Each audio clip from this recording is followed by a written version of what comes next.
जय जोहार।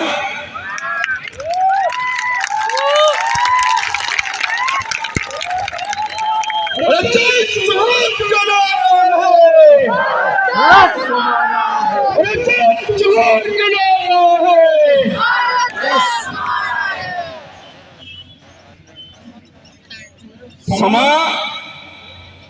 लास्ट तक पहुंच चुका है और मैं भी थोड़ा लास्ट तक ही रह गया था, वरना आज हालत कुछ और होते मेरे भाई। आप मेरी बातों को समझेंगे। मेरा उद्बोधन शुरू करने से पहले इस धरती का, इस इलाके को बचाने वाला राजा सोनारा पीर की धरती पर विराजमान सभी मूल मालिकानाओं को मेरी ओर से हार्दिक शुभकामनाएं और अभिवादन करना चाहूंगा। मेरे भाइयों, मेरे आगे मंच पर विराजमान तमाम पुरखे जिन्होंने अपने जीवन में पसीने से लेकर के खून तक बहा दिया अपने समाज का अस्तित्व बचाने के लिए मेरे भाई, तो कम से कम हम लोग तो उनके दिए गए रास्ते पर चल रहे हैं। हमें 2 मिनट बैठ करके सुनना जरूर चाहिए मेरे भाई। मेरे से पूर्व कई सारे वक्ताओं ने बहुत सारी बातें कही होगी। आशा और उम्मीद करता हूं वो बात को अगर इस जमीन पे बैठे हो तो उसको घाट बांध करके लेके जाओगे और आने वाले समय में अपने जीवन में ही सही और आगे अपने समाज में भी उसको अप्लाई करोगे, ये उम्मीद करना चाहूंगा मेरे भाई। एक बात जरूर कहना चाहता हूं, मेरे से पूर्व एक सांस्कृतिक प्रस्तुति हुई थी। बहुत सारे लोग कहते हैं कि ये तो सिर्फ नवंबर के 1-2 ब्लॉक है, वो मिलकर के कार्यक्रम करते हैं। उनकी आंखें थोड़े फाड़ करके देखो, पूरे भारतवर्ष के आदिवासी एक होने को हैं और असम से टीम हमारे यहाँ पे पहुंची। आज अगर हम लोग जो है, हमारा जो डीएनए है, हम आदिवासी जो लोग हैं वो इस कुदरत से पहली प्राथमिकता का संपर्क रखते हैं। कैसे रखते हैं?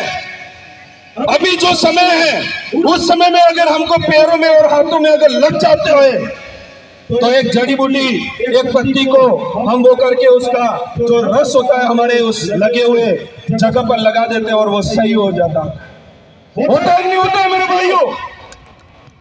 एक हमारा छोटा बच्चा जो जन्म लेता है हमारे समाज में, और अगर गर्मी के दिन है बिना जूतों के अगर वो दौड़ता है गर्मियों में तो भी उसको कुछ भी नहीं होता है। और एक हमारे भाई जो नौकरी मिल गई, पॉलिटिशियन पावर मिल गया, तो उनके बच्चे बड़ी बड़ी सिटियों में पढ़ने लिखने लग गए और महामारी जैसी बीमारियां पीछे पड़ती है तो बाप दादाओं के दौड़े ढूंढते हैं कि मेरा पुराना वाला घर कहाँ रह गया ये करके, और उनके बच्चे आते हैं और आकर के बिना जूते का भी अगर चलने लगे तो चलने लग जाता है, उसको बीमारी लग जाती है। मैं इसलिए कहना चाहता हूं कि अगर हमारा समाज तभी बचेगा जब हमारे आसपास की जितनी भी जमीन जायदाद है वो बचेगी। तो ये बहुत सारे लोग कहते हैं कि हम तो ऑक्सीजन बना लेंगे, नई जगह से ले आएंगे, नई जगह चले जाएंगे। उन्हीं मानसिकताओं के लोगों ने और सरकारों ने हमारे आसपास के जितने भी पहाड़ हैं उसका पेट खोद डाला है इन हरामखोरों ने। क्यों किया ये सब? मैं आपको कहना चाहता हूं, आपने अपने फोन में देखा होगा बड़े बड़े लोग आज विश्व आदिवासी दिवस की धन्यवाद और बधाई दे रहे हैं। मैं तो उनको धन्यवाद कहता हूं और ये भी चेतावनी देता हूं आपको, वो तब तक ही बोलेंगे जब तक आदिवासियों को वोट इस्तेमाल करके सत्ता में नहीं आते तब तक बोलेंगे, उसके अलावा नहीं बोलेंगे। और सत्ता में जो है वो इसलिए नहीं बोलते हैं क्योंकि उनको तो हमारा वोट मिल गया, हमारा वोट बैंक मिल गया, उसके बाद में वो काई को बोलेंगे। तो मेरे भाइयों, मेरा कहने का मतलब यह है कि हम लोग सिर्फ भीड़ नहीं है, हम लोग भीड़ने वाले हैं। अगर हमारे शोषण अत्याचार हमारे ऊपर हुआ और हमारे हक अधिकारों को छीना गया, तो एक कहते हैं कहावत, बहुत वरिष्ठ साथी कहते हैं कि आदिवासी को छेड़ो मत, उसके साथ जोर जबरदस्ती मत करो। वो जहां बचा हुआ है वो पेड़ पौधे, वो पहाड़ मत खोदो, मत नष्ट करो। फिर भी कहता है मत छेड़ो। पर जिस दिन आदिवासियों को जिसने भी छेड़ा वो किसी को छोड़ता नहीं है, ये बात भी आपको ध्यान होगा मेरे भाई। ये बात इसलिए कह रहा हूं क्योंकि बहुत सारा इस इलाके के अंदर सत्ता सरकारें हैं, शासन प्रशासन को आगे करके इस इलाके के अंदर जो हालात करके रखे हैं उसके ऊपर हमें रोकना चाहते हैं। और हम हमारे बाप दादा जो यहाँ एक समय में राजा थे, जिसकी वजह से ये जमीन बची है, उस व्यक्ति का वोट लगाने चाहते हैं, तो ये लोग हमें रोक रहे हैं। मैं तो आज इस मंच के माध्यम से कहना चाहता हूं, कानून से भी लंबे हाथ हो गए सत्ता सरकार के।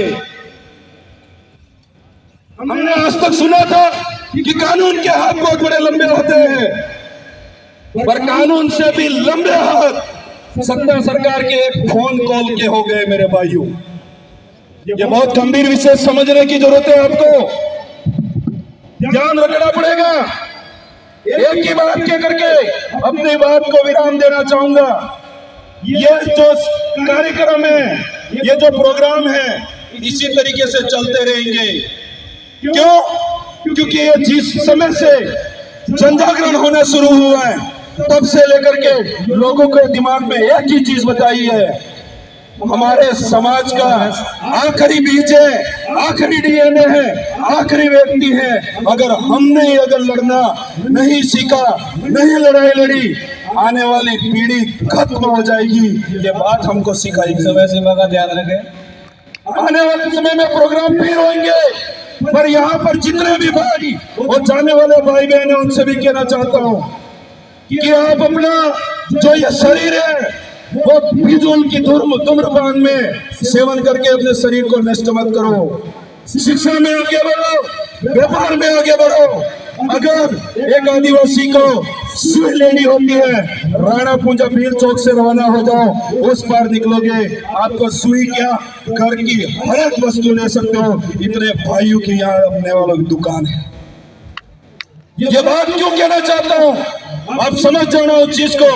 इसलिए अपने जीवन को ऐसे ही व्यर्थ मत करो। ये लड़ाई बहुत लंबी है, किसी का तो उसमें पसीना काम आएगा, किसी का तो खून काम आएगा और किसी की कलम की ताकत काम आएगी। और सभी भाइयों अपने समाज के लिए बहुत महत्वपूर्ण हो।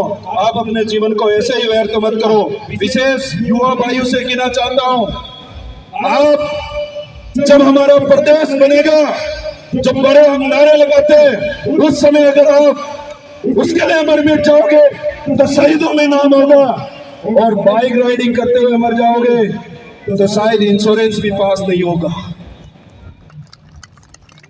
इसलिए समझने की जरूरत है। और एक ही बात कह करके मेरी बात को विराम देना चाहूंगा, खो गई है पीर पर्वत से निकलनी चाहिए, इस हिमालय से नई गंगा निकलनी चाहिए।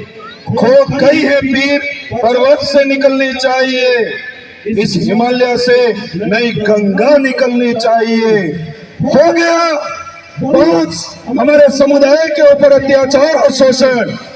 इस विचारों से, इस क्रांति से नया उत्कुलान पैदा होना चाहिए, नई क्रांति पैदा होनी चाहिए। धन्यवाद, आभार, जय भारत, जय आदिवासी, जय बिल प्रदेश, जय भारत। धन्यवाद गिद्दू भाई कटारा। अगले हफ्ता के लिए